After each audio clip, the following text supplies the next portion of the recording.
Shalom saudara sekalian, selamat datang di Puri Talk. Saya dengan Ing Ing dan topik hari ini adalah Balancing Life Between Family and Career. Dan acara ini, tamu pembicara hari ini adalah istri dari Bapak Vincent Wijaya, ibu dari 3 anak, granny dari 2 cucu, entrepreneur dan juga aktif melayani sampai sekarang. Kami langsung saja. Shalom Bu Huni. Shalom Ing. Thank you waktunya. Thank you Bu Huni, hari ini juga udah sempatin waktu untuk hadiri acara ini. Bu Huni, apa yang menurut Bu Huni yang penting untuk di-invest bagi anak-anak supaya mereka tuh berhasil di kemudian hari? Oke. Actually ya, dalam kehidupan itu, kalau menurut pengalaman hidup saya, ada 3 hal penting yang kita akan perlu putuskan. Yang pertama, siapa yang kita percayai sebagai Tuhan, ya, yaitu kalau buat saya adalah Tuhan Yesus. Itu yang juga saya ajarkan kepada anak-anak. Lalu yang kedua, di mana kita tinggal, menentukan di mana Tuhan tempatkan kita untuk tinggal. Saya tuh nggak suka sebetulnya tinggal di Jakarta, tapi Tuhan tempatkan saya di Jakarta ini. Nah, yang ketiga adalah dengan siapa kita menikah atau pasangan hidup kita, which is ini. Nah, tentang pertanyaan skills apa yang perlu diberikan atau diwariskan kepada anak-anak itu, pengalaman saya ya, di dalam mendidik anak-anak itu kita perlu menanamkan satu motivasi atau dorongan yang kuat untuk maju. Karena gini, orang kadang-kadang bisa aja ada di bawah atau bisa aja di atas, tapi dengan motivasi itu orang akan bergerak. Dia seperti motor yang menggerakkan kehidupan. Nah, motivasi atau drive itu perlu dimiliki oleh anak-anak. Di Amsal 18 ayat 14 dikatakan, orang yang bersemangat itu dapat menanggung penderitaan. Tapi siapa yang dapat memulihkan semangat yang patah? Masa kecil saya juga mengalami banyak hardship, banyak kesulitan. Nah, dan saya percaya Tuhan juga memberikan kepada anak-anak saya. Tapi saya melihat dengan semangat yang tinggi mereka berjuang gitu. Dan sampai hari ini mereka ada dan saya ada itu juga. Nah, sisi lain saya juga memberikan satu bekal. Misalnya kecerdasan emosional ya. IQ itu penting banget. Tapi kecerdasan emosi itu bagaimana kita berinteraksi, bisa menempatkan diri, bergaul dengan orang, kapan kita bisa bertindak ini dan bertindak itu, dan sehingga goal di dalam kehidupan itu bisa tercapai dengan baik, dengan meminimalkan halangan yang mungkin timbul. Jadi kadang-kadang ada orang yang IQ-nya pinter, tinggi, tapi tidak punya kecerdasan emosi, itu ada kesulitan. Banyak kesulitan bisa timbul karena itu. Mungkin tidak bijaksana di dalam menyikapi itu. Nah, hal-hal seperti itu. Hal lain juga yang saya pandang penting adalah kemandirian. Nah, mungkin karena saya juga dari kecil dididik mandiri, jadi saya juga mendidik anak-anak untuk mandiri di dalam kehidupan mereka. Entah itu mereka harus bisa bekerja, mereka juga harus bisa membereskan urusan rumah tangga sendiri, ya. Dan juga di dalam kemandirian itu juga berbicara mengenai bagaimana mereka memutuskan apakah mereka mau ambil studi ini, mau menikah dengan siapa, tentu tanya Tuhan juga ya. Nah, itu sangat penting. Nah, di dalam kemandirian itu kita jangan melupakan juga teamwork. Artinya perlu nasihat-nasihat juga dari orang lain. Nah, etos kerja yang baik itu juga berperan di dalam teamwork. Jadi kalau orang tidak bisa bekerja sama di dalam tim, dia pasti banyak menjumpai masalah. Jadi egois sifatnya. Nah, sebab itu antara mandiri dan teamwork itu kita harus melihat itu sebagai 2 hal yang saling membutuhkan ya. Jadi kayak 2 sisi mata uang yang perlu terus jalan. Satu lagi yang penting, critical thinking. Nah, apa itu critical thinking ya? Critical thinking itu begini.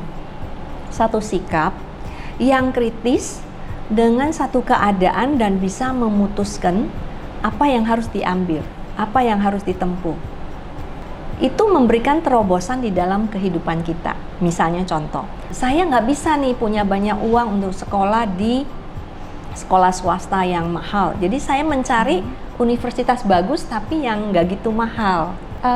Secara teori memang kita dapat banyak yang dari Bu Huni yang skill yang mesti diinvestasi, tapi on the actual daily basis ya, bagaimana anak-anak bisa how to handle waktu pas critical thinking. Anak-anak di dalam mereka, ini misal dari kecil ya, mereka sekolah, saya tidak pernah memutuskan, atau saya dan papanya tidak pernah memutuskan mereka mau sekolah jurusan apa. Nah, itu sisi mandirinya kita didik.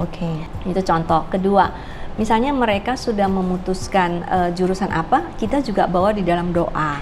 Apakah itu kehendak yang sementara, atau memang itu satu pimpinan Tuhan juga yang disertai dengan satu kebulatan tekad untuk menyelesaikannya dengan baik dan sesuai dengan potensinya. Nah, ini juga penting. Jadi dalam mereka mengambil jurusan sekolahnya, mereka juga dites potensinya sehingga kelihatan memang seimbang dan sesuai dengan Tuhan mau. Nah, untuk critical thinkingnya, misalnya contoh, anak saya sempat berpikir mau ambil jurusan sejarah, contohnya. Mungkin orang di sini sejarah apa gitu kan. Nah, tapi saya menguji bahwa memang dia suka sekali dengan sejarah history. Cuman kita bilang bahwa you suka, is good gitu ya, then is a privilege gitu. Nah, namun mungkin perlu dilengkapi dengan skill lain untuk bisa istilahnya secara ekonomi dia di dalam kehidupan akan lebih baik begitu. Ternyata historinya di sisi itu menunjang dia, kuat sekali dia baca. Nah, di sisi lain ekonomi itu membuat dia mampu wawasan yang lebih luas tentang bisnis. Jadi is good. Jadi mungkin hal-hal seperti itu kita coba ajarkan tanpa kita mendikte kehidupan mereka. Betul. Ya, kira-kira gitu. Iya betul. Oke. Thank you Bu Huni. Bu Huni sebagai istri, mom dan juga aktif kerja dan melayani, apa yang menjadi paling pergumulan ya dalam menjalani, dan juga gimana Bu Huninya sikapnya menanggapi?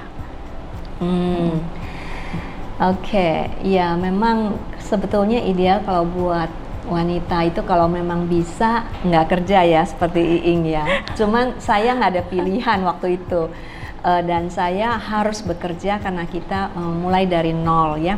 Jadi saya harus membantu suami yang juga bekerja, jadi kita sama-sama bekerja. Nah, challenge-nya adalah pada waktu dulu sebagai orang yang bekerja, zaman dulu tuh nggak ada handphone, Ing. Telepon rumah aja 3 tahun pertama saya nggak punya. Jadi kita itu, saya menikah tahun 86 dan saya harus berada di satu tempat, ya di situ lakukan apa yang ada. Jadi nggak bisa kontak, nggak bisa handphone, nggak bisa online gitu-gitu ya. Challenge saya adalah untuk membagi waktu. Saya beruntung punya mertua juga yang membantu ketika saya bekerja. Beliau ada di rumah nemenin anak-anak, jadi saya agak lega. Jadi pada saat saya kerja di kantor ya full kerja di kantor. Begitu pulang ya saya kerja di rumah, membantu merapikan rumah, terus fokus untuk ngurusin anak-anak yang masih kecil-kecil kan, masih balita. Termasuk memberikan ASI gitu kan. Jadi it's a tough time. Sebelum saya lahir baru, saya benar-benar ibaratnya kerja itu my life itu full hanya kerja rumah. That's all gitu. That's all ya. Yeah. But you keep going dan nggak pernah ada rasa capek kah, atau maybe one day bisa rasa jenuh, atau you are already too worn out gitu loh? Nggak ya? Pernah, tentu saja. Pada momen-momen di mana saya merasakan keadaan yang sangat down adalah ketika beban pekerjaan besar, dipercaya. Saya tipe orang yang bekerja dengan full heart dan full, dan tentu prestasinya baik dan mendapat promosi. Tapi semakin kamu promosi, tentu tanggung jawabnya semakin banyak. besar. Ya. Dan at the same time anak-anak membutuhkan kita. Jadi saya tuh ada kayak perasaan bersalah gitu loh. Kok saya nggak bisa at the same time saya bisa take care my children. Apalagi ingat kalau anak-anak itu, aduh kangen gitu lah. Aduh bener-bener itu a tough time for me. Dan sampai saya tuh sempat sakit, sampai kayak sakit mah. At the same time tuh blood pressure saya turun gitu ya. Jadi kontradiksi sekali. Tapi saya bersyukur lah itu pembentukan yang Tuhan izinkan. Dan saya pikir gini, saya terlalu mengandalkan diri saya sendiri. Saya terlalu percaya kepada diri, sehingga itu membuat saya juga memikul beban itu sendiri. Bukan kepada Tuhan. Seperti itu. Nah, sampai kemudian tahun 95 saya lahir baru, itu ada satu turn around dalam kehidupan kami semua. Anak-anak melihat saya lahir baru bareng-bareng dan melihat saya berubah dari seorang yang ya gereja sih, tapi karakternya nggak gitu ya. Dulu saya suka marah, suka tegang, suka ya begitu. Jadi anak-anak melihat perubahan itu karena Roh Kudus di dalam kita yang mengajar ya, pelan-pelan berubah tentu. Dan anak-anak bertumbuh imannya bersama-sama saya. Dan terutama anak saya yang paling besar, dia umur 12 sudah mau jadi guru, asisten guru sekolah minggu. Wow, that's something ya. So it's a blessing for my family gitu. Anak-anak melihat dan suami saya juga bertumbuh bersama-sama. Challenge itu saya pikir setiap ibu yang bekerja menghadapinya. Jadi it's not only me. I think many people out juga pasti hadapin itu. Tapi Bu Huni itu bisa menyikapinya tuh dengan very well dan juga sadari bahwa sebenarnya terlalu bergantung dengan diri sendiri ya. Bu Huni, kebiasaan apa yang perlu dibangun untuk seorang istri dan juga seorang mother yang aktif bekerja dan juga melayani? Saya lahir dan besar di keluarga di mana my mom itu dominan. Nah, saya merasa saya bawa ke dalam kehidupan family itu juga, jadi saya dominan. Jadi saya melihat value yang penting sebagai istri itu, kita itu sebetulnya partner ya, yang sepadan ya. Tuhan bilang kita adalah sepadan. Jadi, tapi at the same time Tuhan bilang kita mesti tunduk sama suami. Submissive. Jadi submissive itu at the same time kita juga harus support suami. Jadi saya bilang at the same time kita support suami, but at the other time kita benar-benar mesti tunduk sesuai perintah Tuhan. Nah, tunduk itu gimana sih? Bukan cuma di perkataan ya. Nah, bisa aja kita di dalam hati kita tidak tunduk, tapi cuma di mulut. Saya untungnya tidak pernah meremehkan suami saya, baik di depan umum maupun di ini. Tapi itu saya menjawab gitu. Kalau misalnya dia ngomong, saya menjawab. Nah, itu saya belajar untuk tidak menjawab dia, sehingga hubungan kami itu lebih harmonis. Nah, itu supaya anak-anak bisa merasa lebih aman. Nah, ketika anak-anak itu tidak aman dan mereka bertumbuh dalam keadaan tidak aman, mereka akan mencari security yang lain. Sikap yang lain yang harus kita punya menurut firman Tuhan ya, saya belajar tuh adalah lemah lembut. Lemah lembut itu bukan berarti ya lemah gemulai, bukan ya. Lemah lembut itu artinya kita itu rela menerima keadaan yang Tuhan izinkan. Dengan rasa syukur. Maksud saya begini, lemah lembut di dalam kehidupan kita. Mungkin kita menghadapi kesulitan secara ekonomi. Saya ngalamin itu, ya. Ketika suami saya bangkrut dan keadaan ekonomi sulit sekali, saya terima itu sebagai sesuatu keadaan yang Tuhan izinkan dan saya terus bantu mendukung ekonomi keluarga dengan bekerja. Saya tidak blame my husband. Karena saya tahu kalau dia salah berarti saya ikut salah. Kalau seorang suami salah, kita sebagai istri mungkin tidak secara direct, tapi kita mungkin kurang berdoa. Jadi kita sebagai istri mengkondisikan sehingga suami itu bisa proper juga ikut di dalam melakukan kebenaran firman. Artinya bekerja ya dengan baik ya, dengan jujur. Bu Huni, dalam kita mengambil decision dan kita tanya Tuhan, itu tuh kayak how long do we wait gitu loh. Kadang-kadang kita pikir kayaknya saya nggak dapat tanda-tanda, saya nggak dapat jawaban dari Tuhan, dan saya bisa langsung oke lah, saya just go with my own decision. Nah, itu loh bagaimana Iya, handle-nya. iya. Kita sekarang juga lagi consider untuk melakukan satu hal, tapi kita terus bertanya. Nah, biasanya kalau pengalaman saya ya, Tuhan itu memberikan tanda pertama peace. Kita doa, ada peace nggak?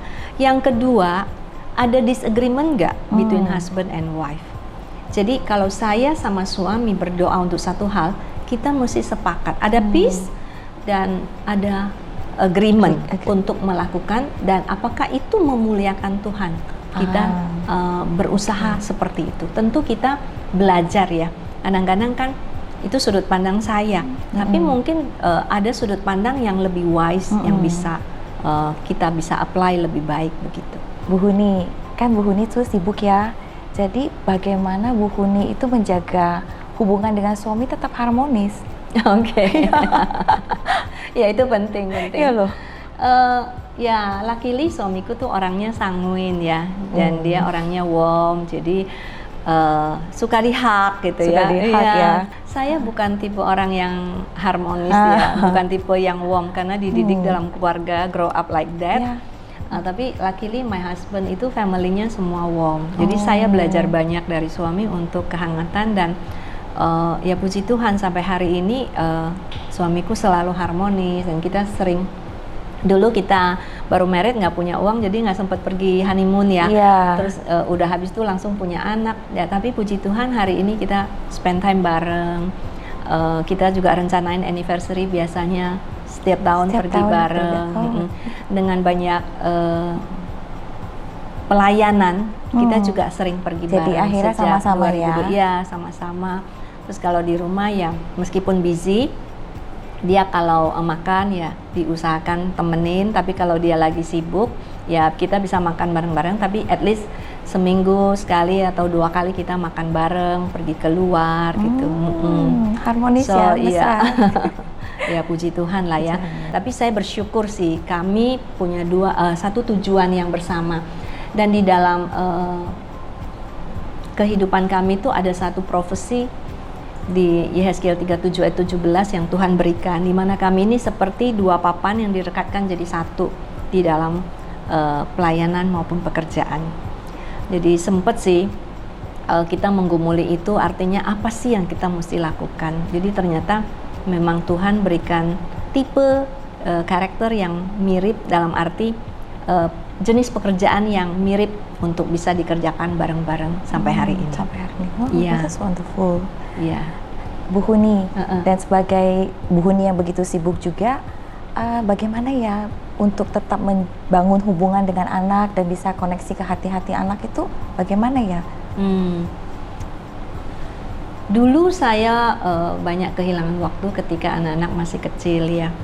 Tapi saya bersyukur ketika ada downtime tahun 94 sampai 995 tahun itu, saya realize sebelum anak-anak menjadi remaja, saya banyak di rumah. Artinya half day saya kerja, half day saya di rumah. Jadi saya bisa temenin mereka belajar, pergi ke sekolah bareng, pulang bareng. Jadi kebersamaannya banyak, dan saya biasakan kalau mereka nggak perlu les, mereka tidak pernah les. Jadi belajar, misalnya matematik ya saya kasih soal aja. Terus kedua kita misalnya bermain bareng agak jarang sih ya. Saya bukan tipe yang cukup warm gitu loh. Saya bilang, saya justru belajar dari anak-anak saya yang lebih warm ya. Jadi sekarang sikap saya kepada cucu untuk belajar lebih warm. Tapi saya berusaha tidak pernah meninggalkan anak-anak hanya untuk bersenang-senang atau rekreasi. Jadi kalau rekreasi ya kita pergi bareng. Jadi saya kalau meninggalkan anak-anak, kalau saya kerja, pelayanan pun lately ya karena anak-anak udah dewasa aja.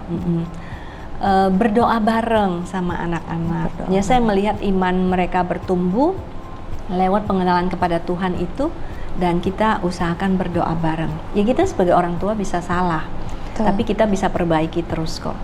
Tidak ada kata terlambat. Nah terus sampai sekarang nih misalnya anak saya udah married, ya saya usahakan untuk sharing as a friend gitu ya, minta pendapat mereka, minta mereka koreksi. Jadi kami sampai sekarang hubungannya lebih baik.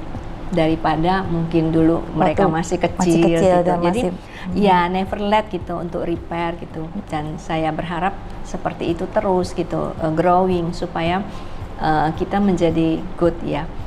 Saya juga sempat dengar diskusi dari hamba Tuhan yang bicara mengenai certain time ketika anak kita sudah dewasa, kita harus stop untuk menjadi seorang tua, mother. Artinya biarkan mereka menjadi teman kita, teman untuk diskusi, teman untuk sharing firman, teman untuk berbagi, dan membiarkan let God let them gitu loh. Bukan kita lagi yang let. Tapi saya ingat waktu anak-anak mau sekolah ke Amrik, saya sempat berdoa begini, Tuhan, aku nggak bisa bersama mereka, aku nggak bisa lihat kelakuan mereka, tapi ada Tuhan yang bersama mereka. Dan saya selalu bilang sama anak-anak saya, kalau kalian pergi sekolah dan do things wrong, orang tua adalah the last resort. You can come back anytime. Serusak apapun kalian balik ke kita pasti terima. Ya itu aku pernah omongin gitu. Jadi memberikan kepada anak-anak satu rasa aman bahwa orang tua tuh nggak ngelihat ya. Kita nggak tahu di luar sana mereka bisa jadi terpengaruh jelek gitu. Gitu Ing, kira-kira. Oh, thank you. Banyak sekali yang Bu Huni cerita yang banyak sekali yang membukakan saya, terutama yang tadi soal bagaimana untuk lemah lembut ya. Ya Ing, ini pengalaman-pengalaman ini sebenarnya tentu masih banyak ya ibu-ibu yang lain juga yang bekerja. Ya saya merasa diri masih sangat terbatas, tapi apa yang saya bagikan ini is a live sharing. Jadi apa yang saya jalanin itu benar seperti itu, dan saya berharap itu bisa menjadi berkat juga buat orang. Biarlah saya juga terus memperbaiki diri gitu Ing. Thank you ya for this time udah undang saya untuk sharing. Terima kasih Bu Huni untuk sharingnya hari ini. Sama-sama. I personally merasa diberkati sekali dengan sharingnya Bu Huni, karena banyak yang Bu Huni bukakan yang saya sebenarnya tuh nggak aware. Terima kasih untuk semua audiens yang sudah mendengarkan Puri Talk hari ini. Sampai jumpa di Puri Talk selanjutnya. Tuhan memberkati.